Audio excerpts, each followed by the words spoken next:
Hey, what's going on, everyone? It's Eric Rosen for your Viking Rising weekly energy update. This is for April 17th through April 23rd of 2022. Thanks so much for being here. I want to say this. Actually, let me grab my mic real quick. It's just going to help with the audio. But I want to say that, number one, if you guys have been paying attention to like some of the other channelers, we've been having a lot of solar activity from the sun, and it's been quite chaotic for the central nervous system. I think it's produced some imbalances, some nutritional imbalances. It's produced, it could be anything, feelings of vertigo, like being on Earth, but like feeling like you're on a tilt-a-whirl. It can be weird communication issues. I think sometimes too, it can be even highlighting like places where maybe sometimes where our intuition leads us in a direction, and we are starting to see more and more where the expectation that we form in our head, where maybe some control likes to come in that like isn't fully met. And sometimes it can feel a little bit like the Oracle in the Matrix just telling Neo what he needed to hear, which was, you're not the one, but he was. So, we can feel like that over and over again. It can almost like be this weird feeling of where it's like taking like a pill, like a big white one, like the hard ones, the ones that like aren't easy to swallow. And in order to swallow these pills, we need a big drink of water. Water, of course, is our emotions. And so this is where we almost have to continue to be in an emotional embodiment to go through a lot of the weird, sensitive transitions in our life, is like we're still moving forward. And I think the only thing that's disconnecting us from our wisdom of appreciating and knowing things like gratitude and law of attraction for where our future is heading is when the emotional fulfillment isn't fully there. It would be like, having that blind spot of forgetting to fill up the fluid of emotion, and like being like, well, we've got the oil and we've got, the windshield wiper fluid and we've got like all these other things, but it's like, what about keeping the engine cool? What about keeping water in the reservoir? What about, giving a sense of serenity for the mind when things can feel heated? And it can almost be a sense of like, if you can feel yourself sometimes frustrated or upset, Sun, Chiron in Aries, Mercury's gone now and it's in Taurus. And so it's like looking more at the positive side of things, but like sometimes there is a still core wounded ego level of frustration. I think a lot of it comes from where we're disconnected emotionally, where the emotions ultimately are going to be our gateway to surrender, to put us into 5D consciousness anyway, that shows us that things like expectations or end portals, or trying to build things in a certain way or create a certain timeline of things, trying to understand like too much information, all that stuff doesn't matter when you're when you're seemingly floating in the 5D.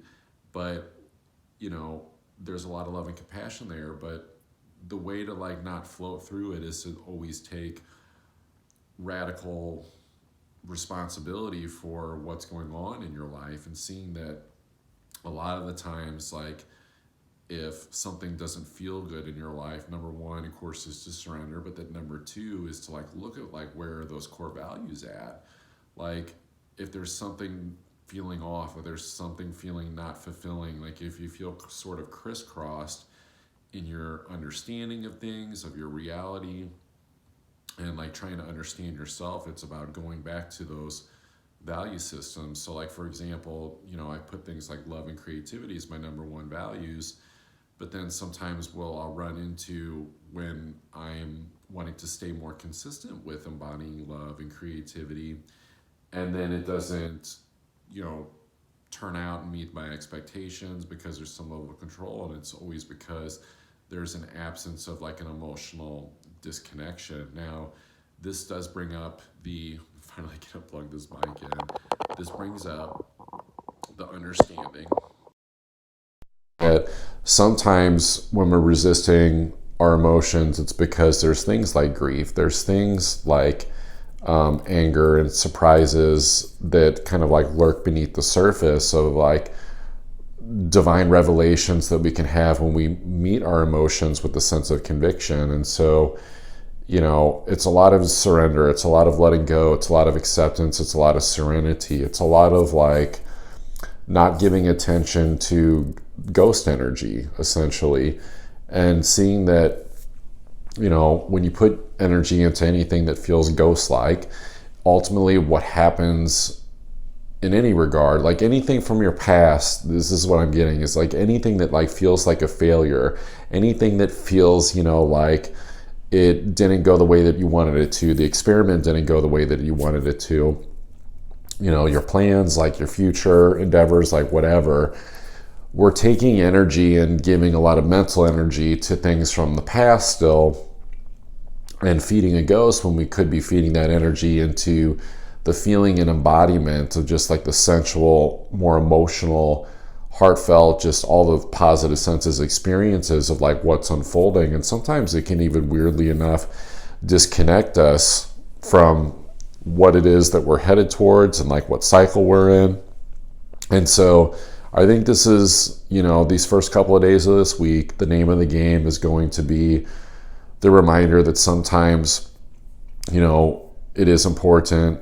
I mean, it's always important, but it's like, don't get lost by forgetting to use whatever daily practices, anything that you have in your personal life, whether that's, your vision for your life or meditation or just anything, I would say, especially though, that you've already defined for yourself of like where you're going, and like keep that as like the anchor and the structure, so you don't just wind up sort of trying to float into the 5D, because the challenge with that is sometimes if we're leaving our bodies, if we're leaving Earth too fast, if we're leaving kind of reality behind, like it can propel us into fear, and then we have to deal with the self-sabotage of fear because we started to sort of like disconnect from like the reality of like the things that were going on. And so it's like we come back to that.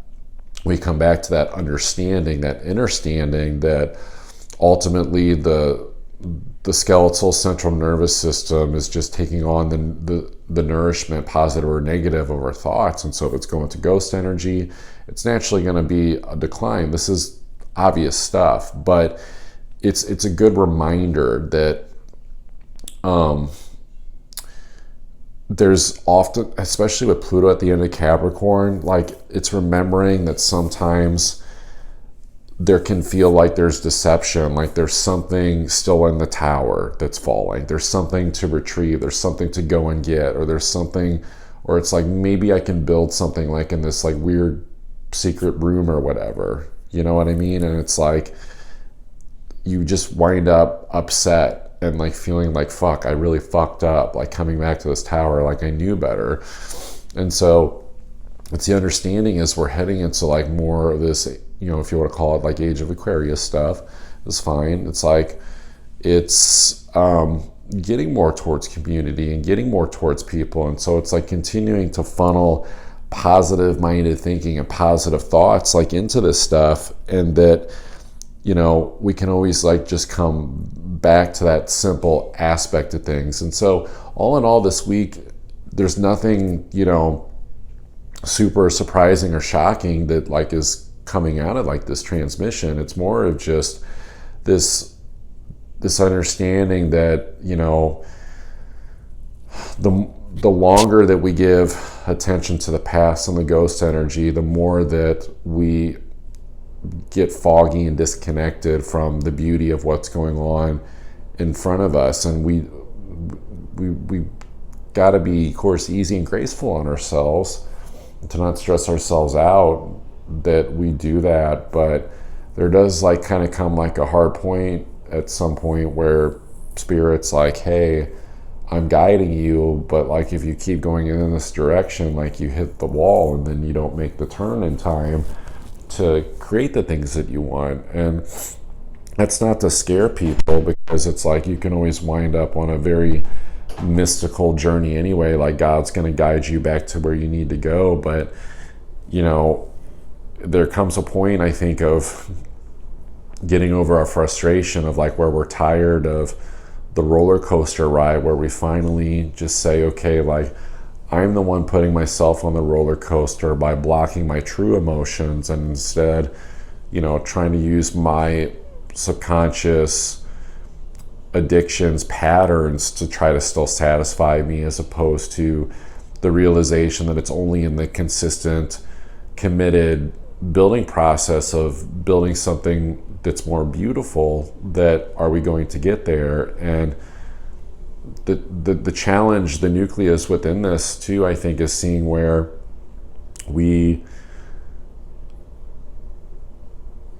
don't want to run back into these old paradigms in that tower and be like, okay, I'll build something new. And it's like, no, it's like you're still going back to the tower, trying to use old resources from places where the tower fell apart. It's like, oh, like this wing of the tower fell down, I'm going to use like the wood and the concrete and stuff like that. And then you just like wind up standing there like Batman after his mansion's been burned down, reflecting on like his losses and revenge and just like all this other stuff. And it's like there's nothing to take revenge on, because there's no one to look at in the mirror except like the self of like the choices that were made.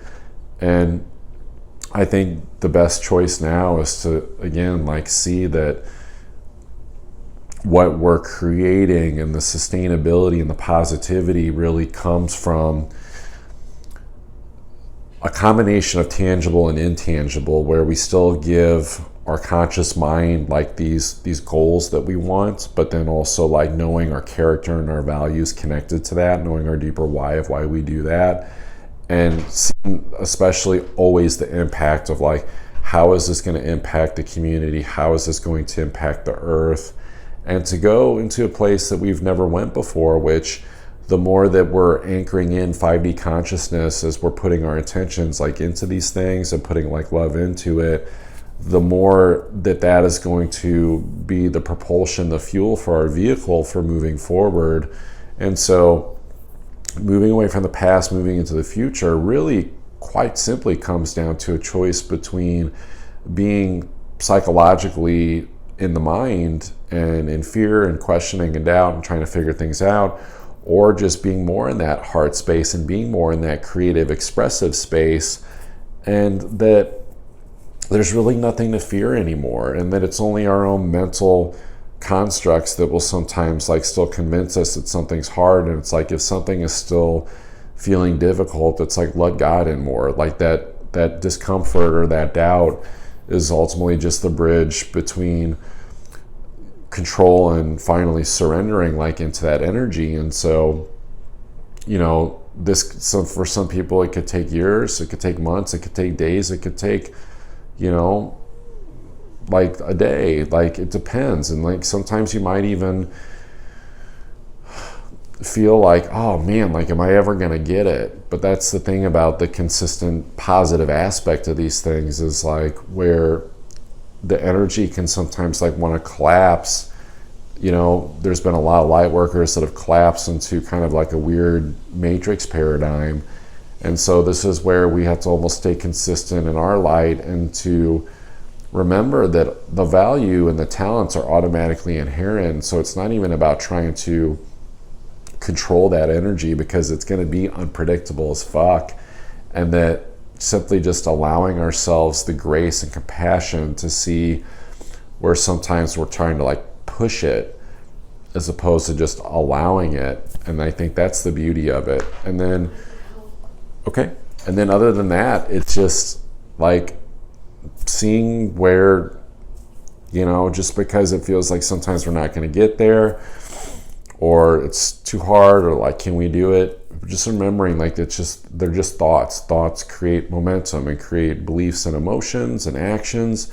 And so to not sabotage in those moments of like, oh, I'm never going to get it, and just like go back and like eat the rat poison a little bit more. And it's like, even though the rat poison isn't gonna like hurt that much, it's still like eating the rat poison, and then still having to like look back later on where it's like, oh, like why is this way, or why did this happen? And it's like, well, you know, choices. I did eat some rat poisoning, and so it didn't hurt me that bad in that moment, maybe in that hour or whatever, but now I can start to look back and see where my choices get retraced back to these steps. And so there's some sobriety to looking at that.